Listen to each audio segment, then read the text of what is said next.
Halo semuanya, Assalamualaikum warahmatullahi wabarakatuh. Selamat siang, salam sejahtera untuk kita semua. Pada kesempatan kali ini, saya ingin menyampaikan profil diri saya guna untuk memenuhi salah satu persyaratan sertifikasi dosen pada tahun 2023 mengenai pernyataan diri dosen untuk unjuk kerja Tridharma Perguruan Tinggi atau PDD UKT DPT pada bidang pendidikan dan pengajaran. Perkenalkan, saya Sofan Saifullah dari jurusan Informatika, Fakultas Teknik Industri, Universitas Pembangunan Nasional Veteran Yogyakarta. Saat ini, saya sebagai dosen tetap jurusan Informatika dengan keahlian di bidang kecerdasan artifisial, pengolahan citra, sistem pakar, dan data science. Saya telah menempuh jenjang pendidikan tinggi program sarjana dan pasca sarjana pada jurusan Teknik Informatika. Pada program sarjana atau S1, saya dari Universitas Teknologi Yogyakarta dan program pasca sarjana saya dari Universitas Ahmad Dahlan Yogyakarta. Saat ini saya sedang melaksanakan program studi lanjut S3 di luar negeri pada kampus AGH University of Science and Technology yang berada di Kraków, Polandia. Saya mendapatkan beasiswa full dan biaya hidup selama perkuliahan S3 saya di luar negeri. Walaupun saat ini saya belum mendapatkan surat tugas belajar dari Kemendikbudristek, namun saya sudah mendapatkan surat tugas perjalanan dinas ke luar negeri dari Sekretaris Negara untuk melaksanakan studi lanjut.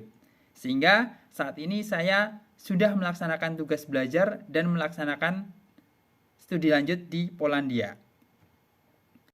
Pendidikan S3 yang sedang saya jalani memiliki korelasi dengan pendidikan saya sebelumnya, yaitu bidang ilmu komputer atau informatika, dengan riset yang saya ambil adalah mengenai artificial intelligence bidang pengolahan citra medis. Selain itu, saya mengajarkan mata kuliah yang memiliki korelasi dengan fokus pendidikan saat ini, yaitu mata kuliah kecerdasan buatan, seperti pengolahan citra, sistem pakar, sistem cerdas dan pendukung keputusan, dan data science, yang memiliki implementasi di bidang machine learning dan deep learning. Pada jurusan Informatika UPN Veteran Yogyakarta, saya diberi kesempatan untuk mengajar beberapa mata kuliah yang sesuai dengan bidang saya. Salah satunya adalah mata kuliah pengolahan citra dengan kode mata kuliah 123 28 13. Mata kuliah ini merupakan mata kuliah rumpun informatika yang menjadi salah satu mata kuliah advance atau mata kuliah keberlanjutan dan juga merupakan mata kuliah pilihan yang memiliki bobot 2 SKS. Mata kuliah ini mempelajari mengenai citra digital dan bagaimana proses manipulasinya untuk mendapatkan hasil tertentu yang diinginkan, sehingga nanti dapat membantu persepsi visual, pengolahan, dan pengenalan pola lanjut. Sehingga pada mata kuliah ini akan memberikan penerapan konsep pengolahan citra dan aplikasinya. Proses pembelajaran mata kuliah pengolahan citra mengacu pada kurikulum terbaru yang telah disesuaikan dengan program pemerintah mengenai MBKM atau Merdeka Belajar Kampus Merdeka. Dalam pembelajarannya, mata kuliah pengolahan citra memiliki rumusan capaian pembelajaran, yaitu mahasiswa dapat menerapkan metode pemrosesan citra untuk meningkatkan mutu citra, melakukan ekstraksi fitur pada citra untuk merancang algoritma aplikasi pengenalan citra. Mahasiswa mampu memahami mengenai pengolahan citra digital dan penerapannya dalam kehidupan sehari-hari, serta proses digitalisasi citra dan elemen dalam citra digital. Mahasiswa dapat menentukan operasi citra dasar yang dapat digunakan untuk memperbaiki kualitas citra digital dalam ranah spasial dan ranah frekuensi. Mahasiswa dapat menentukan metode analisis citra dalam mendeteksi tepi citra digital dan menganalisis bentuk dari objek digital menggunakan metode morfologi citra. Mahasiswa mampu menentukan dan menjabarkan proses ekstraksi fitur atau ciri dari suatu objek secara spasial. Mahasiswa mampu mensegmentasi objek citra digital sehingga dapat menentukan representasi citra. Mahasiswa mampu menentukan dan menganalisis pendeteksian citra digital atau image detection dari hasil representasi citra. Adapun bahan kajian atau materi pembelajaran dalam mata kuliah pengolahan citra diantaranya adalah pengantar pengolahan citra digital dan pembentukan citra, yang di dalamnya ada definisi, keterhubungan dengan keilmuan lain, penerapan aplikasi pengolahan citra digital, digitalisasi citra, elemen-elemen citra digital, elemen sistem pemrosesan citra digital, kemudian yang terakhir adalah jenis-jenis citra. Dan yang kedua, itu nanti dapat memperbaiki citra dari spasial domain, yang di dalamnya ada operasi titik, histogram, operasi geometri citra, operasi aritmatika citra, dan operasi spasial atau konvolusi. Kemudian yang ketiga adalah perbaikan dari frekuensi domain, yang di dalamnya nanti mempelajari terkait dengan transformasi Fourier, transformasi Fourier discrete, transformasi wavelet, transformasi wavelet discrete. Kemudian yang keempat adalah edge detection atau deteksi tepi, yang di dalamnya kita akan mempelajari terkait dengan operator Sobel, operator Robert, operator Prewitt, operator Kenny, edge sharpening with Laplace filter. Kemudian yang kelima adalah morfologi citra. Di dalamnya nanti kita akan mempelajari terkait dengan bagaimana proses dilasi dan erosi dari suatu citra, opening dan closing, hit or miss transform, region filling, dan skeletonizing. Kemudian yang keenam nanti ada ekstraksi feature atau feature extraction, di mana di dalamnya nanti kita akan belajar terkait dengan histogram of oriented gradient atau HOG, kemudian ada Harlech feature, dan juga ada statistik orde 1 dan statistik orde 2. Kemudian yang ketujuh adalah segmentasi citra atau image segmentation, yang di dalamnya nanti akan mempelajari terkait dengan thresholding, baik itu nanti thresholding lokal, global, kemudian ada thresholding adaptif, Otsu, dan juga yang terakhir terkait dengan Hawk transform. Kemudian yang kedelapan, kita akan mempelajari terkait dengan image color processing. Kemudian di dalamnya itu nanti kita akan mempelajari terkait dengan desaturating color images. Kemudian ada color space HSV, YUV, YIQ, YCBCR, and CMYK. Kemudian yang kesembilan kita akan belajar terkait dengan image matching, di mana kita akan membandingkan, kemudian kita akan menggunakan template matching, kemudian juga ada super vector machine untuk membandingkan apakah suatu citra ini cocok atau tidak di dalam suatu implementasi di image matching. Adapun referensi utama dari perkuliahan ini diantaranya adalah pengolahan citra digital dengan pendekatan algoritmik yang dikarang oleh Munir pada tahun 2004. Kemudian ada digital image processing dari bukunya Gonzalez. Kemudian ada Fundamentals of Digital Image Processing dari Jane A.K. Kemudian ada digital image processing dari Ben. Kemudian ada Principle of Digital Image Processing dari Berger and Burgum M tahun 2009 terkait dengan bagaimana suatu prinsip dalam suatu image processing. Kemudian ada Sasser yang di situ terkait dengan Handbook of Mathematical Method in Imaging. Kemudian yang terakhir adalah terkait dengan digital image imaging dari Kenneth Castleman. Adapun referensi pendukung, biasanya saya menggunakan beberapa referensi pendukung. Di antaranya yang pertama adalah pengolahan citra digital dari bukunya Murni. Kemudian ada digital image processing algorithm dari Pitas, Prentice Hall. Kemudian ada teknik pengolahan citra digital menggunakan DLP dari Ahmad. Kemudian ada konsep steganografi dari citra digital dari salah satu jurnal kampus, yaitu jurnal Telematika. Dan juga ada beberapa konsep watermarking citra digital menggunakan algoritma wavelet dari salah satu jurnal teknik industri juga.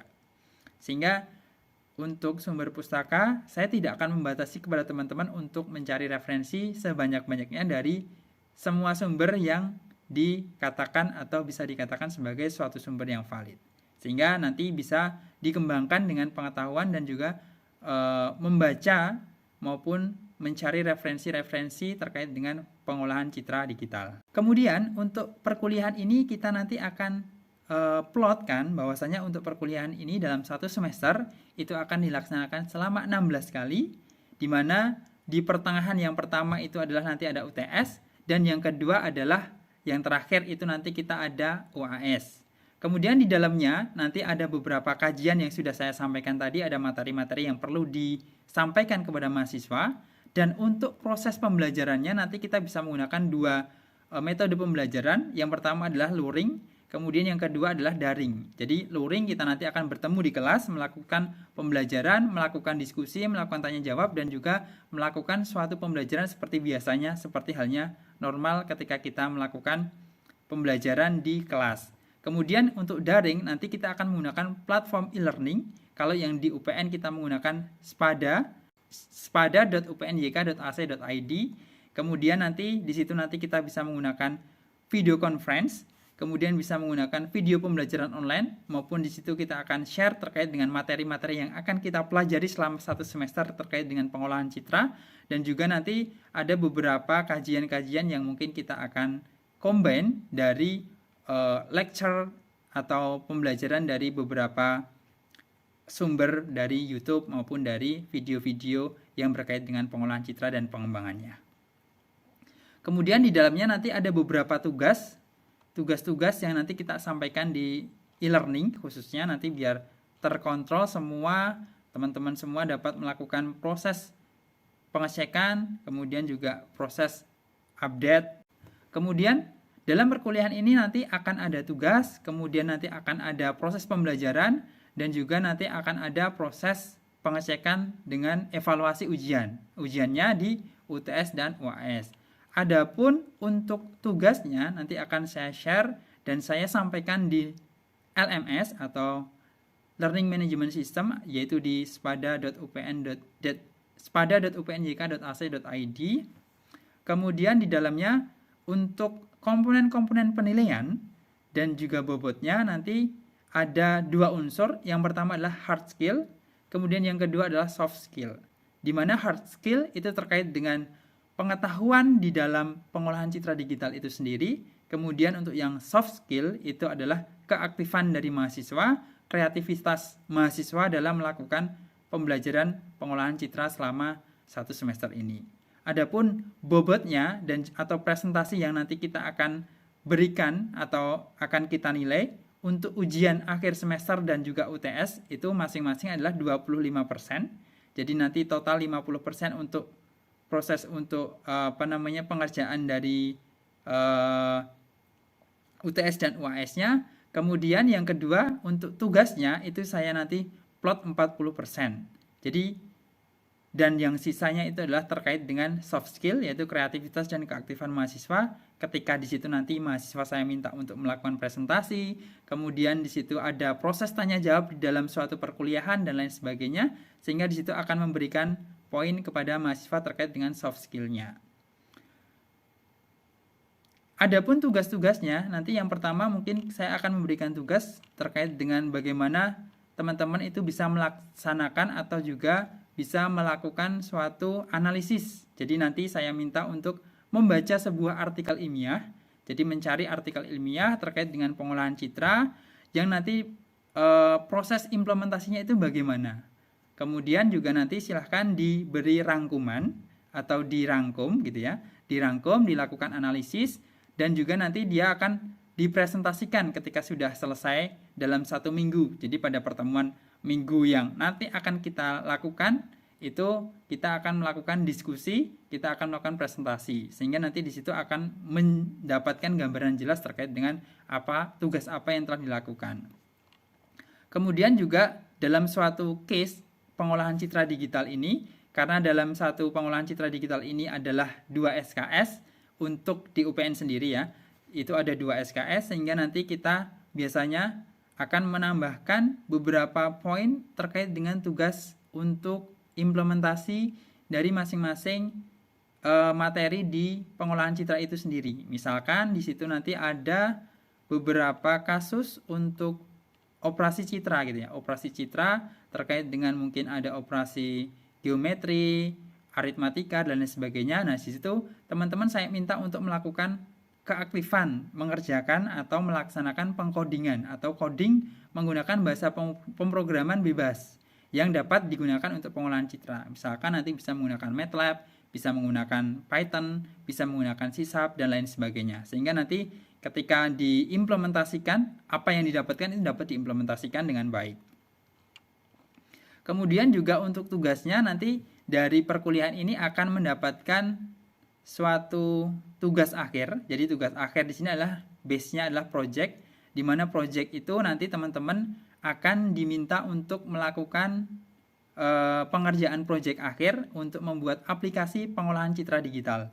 Baik itu nanti untuk melakukan suatu image matching atau di situ nanti untuk deteksi citra, segmentasi dan lain sebagainya, sehingga nanti dapat memberikan dampak pada dirinya mahasiswa bahwasanya ketika dalam perkuliahan itu dapat ilmu ini, ketika diimplementasikan dalam suatu aplikasi dampaknya adalah ini dan untuk ini, sehingga nanti teman-teman dapat mengerti dan memahami. Kemudian untuk yang tugas akhir ini, itu nanti teman-teman wajib untuk melakukan presentasi di dalam perkuliahan akhir. Jadi di akhir nanti itu adalah ada perkuliahan untuk mempresentasikan proyek yang telah dilakukan.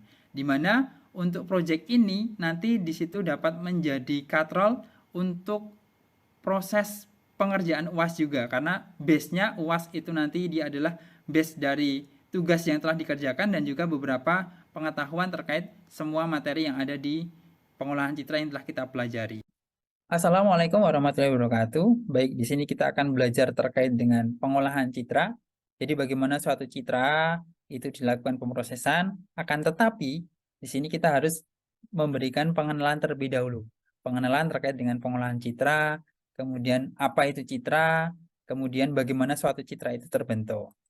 Nah, di sini definisi dari citra itu bisa dikatakan bahwasanya suatu citra itu adalah gambar dua dimensi yang dihasilkan dari gambar analog dua dimensi yang kontinu menjadi suatu gambar diskrit melalui suatu proses digitasi. Kemudian, luaran dari suatu sistem perekam data itu biasanya bersifat optik, yaitu berupa foto, kemudian sifatnya analog, itu berupa sinyal video, seperti halnya gambar pada televisi. Jadi kalau misal teman-teman itu melihat televisi, itu merupakan salah satu contoh dari implementasi sinyal video. Jadi sinyal analog yang nanti digunakan untuk menampilkan di TV. Itu untuk yang TV-TV yang lama. Cuman untuk yang TV sekarang itu sudah ada perubahan atau pergantian dengan suatu citra digital langsung. Kemudian yang ketiga itu adalah perekaman data yang sifatnya digital, di mana ketika base-nya adalah dia digital, yang di situ dapat langsung disimpan dalam suatu storage device. Jadi kalau storage device itu baik itu storage device yang sifatnya adalah lokal maupun yang sifatnya adalah cloud, sehingga nanti dapat berupa digital. Ini adalah beberapa contoh dari suatu citra. Misalkan di sini adalah citra Lena, kemudian citra panorama, kemudian citra tone dan lain sebagainya. Kemudian citra Landsat. Nah, di sini sebagai hasil keluaran, citra itu dapat berupa dua hal. Yang pertama adalah citra diam atau still image. Jadi citra tunggal yang tidak bergerak. Kemudian yang kedua adalah citra bergerak atau moving image. Jadi rangkaian citra yang diam.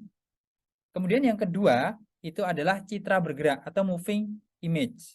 Jadi rangkaian citra diam yang di situ ditampilkan secara beruntun sehingga nanti di situ terkesan bahwasanya citra itu bergerak. Nah, ini adalah contohnya. Kalau yang di atas yang besar-besar ini adalah salah satu contoh citra still atau still image gitu ya, citra diam. Kemudian yang kecil yang sebelah pojok ini adalah salah satu citra bergerak. Dimana ketika kita implementasikan dalam suatu citra dua dimensi, itu ketika kita lakukan konversi nanti dia akan ada beberapa part tertentu, misalkan dari yang seperti ini, kemudian ke sini. Ini adalah citra sifatnya adalah sequence. Jadi secara beruntun mungkin dari menit 1, 2, 3 dan seterusnya atau 0,1, 0,2 dan seterusnya. Sehingga di situ dapat ditunjukkan hal bahwasanya dia adalah serangkaian dari citra diam. Kemudian di sini ada pengolahan citra. Jadi ketika kita berbicara pengolahan citra, kalau kita dalam suatu ilmu komputer gitu ya, kita berada di ranah computer science, itu kita akan mempelajari beberapa hal terkait dengan citra. Yang pertama, itu adalah nanti kita akan belajar terkait dengan grafika komputer atau computer graphic. Kemudian yang kedua adalah pengolahan citra itu sendiri, dan yang ketiga adalah pengenalan pola atau pattern recognition dari suatu citra. Misalkan di sini ketika kita berbicara terkait dengan komputer grafik atau grafika komputer gitu ya, di mana di sini bidang studi yang mempelajari cara pembuatan dan manipulasi gambar dengan menggunakan objek-objek primitif. Jadi ketika kita akan menggambar, kita butuh yang namanya objek primitif seperti titik, kemudian ada garis, kemudian ada kotak, dan lain sebagainya, atau shape-shape yang lainnya. Sehingga nanti objek-objek primitif tersebut memerlukan data deskriptif untuk melukiskan elemen-elemen gambar. Contohnya nanti adalah data deskriptif.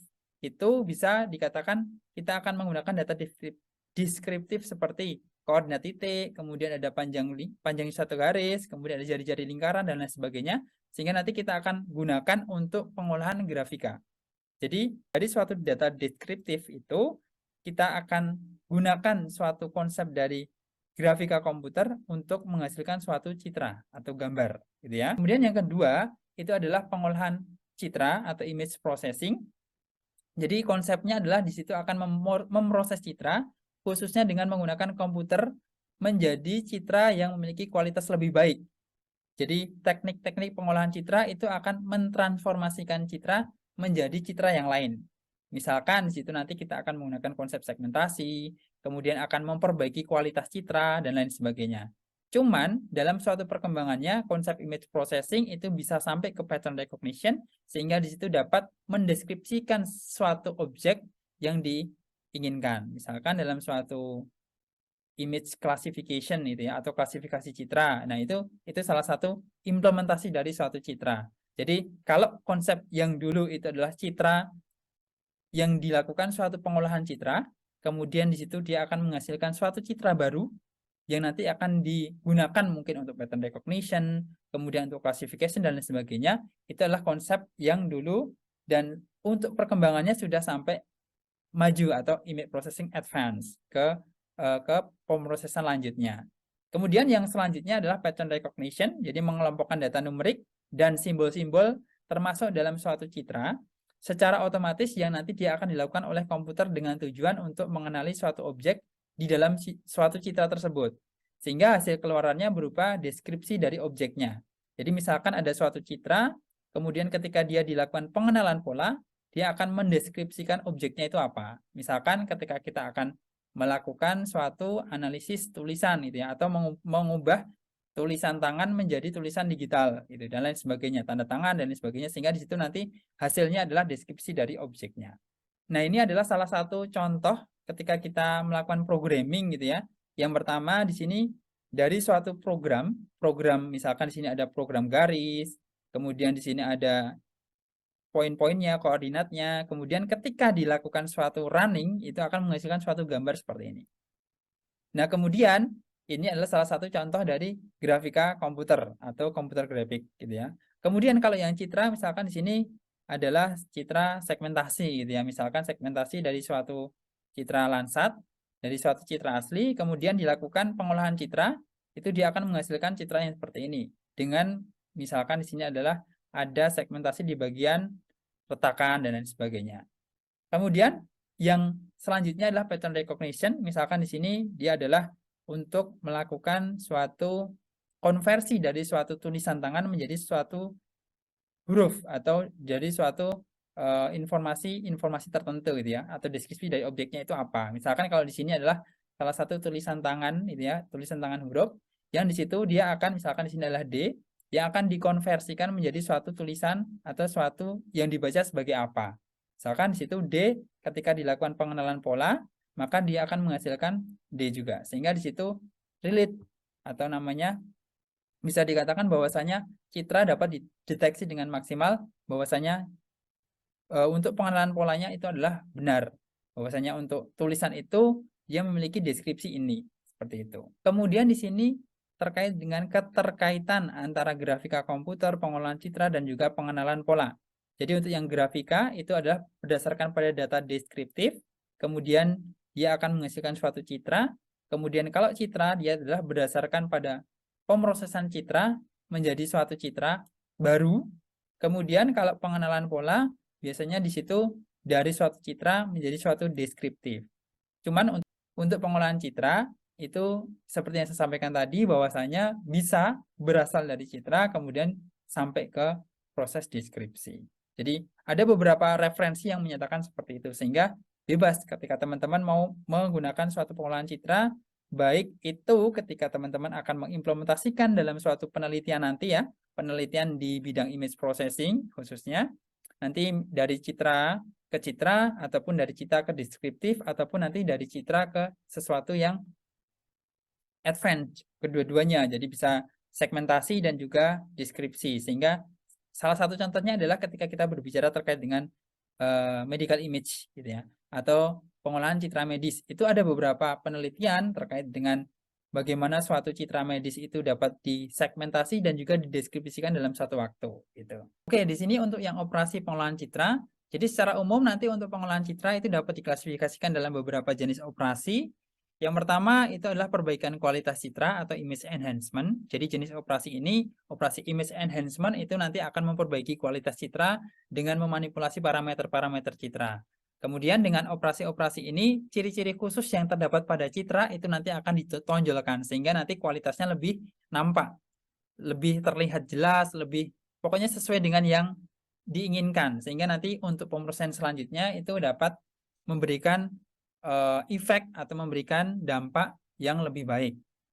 Jadi ada macam-macam operasi, diantaranya adalah yang pertama adalah perbaikan kontras gelap atau terang gitu ya. Di sini bisa menggunakan kontras enhancement, kemudian ada perbaikan tepian objek atau edge enhancement, kemudian ada penajaman atau sharpening, kemudian ada pemberian warna semu atau pseudo coloring, kemudian juga ada penyaringan draw atau noise filtering. Jadi nanti untuk operasi-operasi ini itu akan kita lakukan contoh implementasi dalam suatu source code gitu ya. Nanti kita akan menggunakan MATLAB, menggunakan Python gitu ya. Jadi untuk pemrograman dalam pengolahan citra yang nanti saya akan gunakan untuk mengguide atau di sini untuk melakukan pemanduan dan juga nanti kita akan belajar itu nanti kita akan menggunakan Python dan juga MATLAB gitu ya. Jadi nanti kalau misal teman-teman mau pakai yang bahasa pemrograman lain itu dipersilahkan. Jadi tidak wajib pakai yang ini, cuman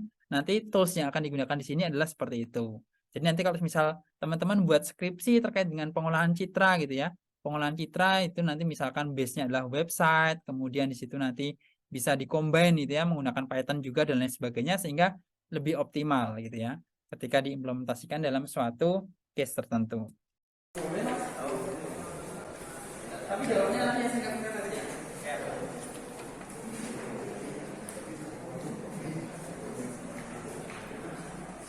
Jadi nanti sistemnya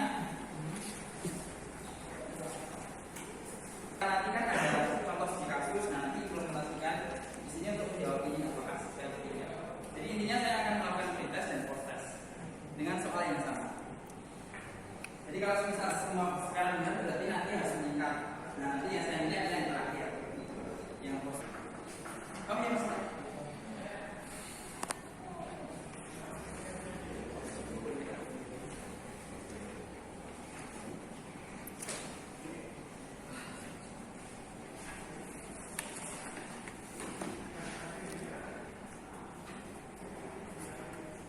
Metode trend moment di mana mereka memperkirakan